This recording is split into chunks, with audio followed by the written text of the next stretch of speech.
If you held your arms up for a long time, your blood would struggle to flow, and your fingers would go numb within hours. After a few weeks, without enough blood reaching them, your muscles would waste away and your bones would get brittle. The lubrication in your joints would dry out, making them permanently stiff, and over years, they would fuse together. Now, some religious followers have actually tried this, and once the damage was done, they couldn't put them down again, leaving them stuck with their mummified arms up in the air.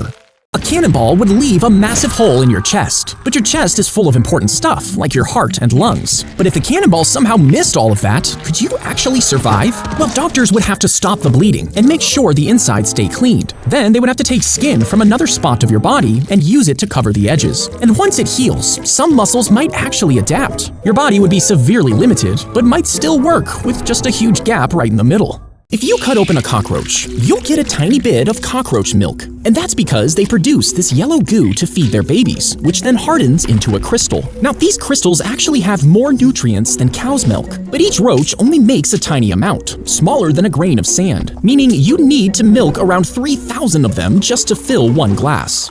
The bodies were laid on marble slabs and kept cool with trickling water. Visitors would come by to try to identify them, but people were so fascinated by the corpses that it soon turned into a tourist attraction. Every day, 40,000 visitors would come to stare at the dead bodies, and street vendors would sell food outside to people waiting. New victims were even advertised in the newspaper, drawing crowds so big they stopped traffic. But eventually, the morgue closed its doors, leaving many people disappointed.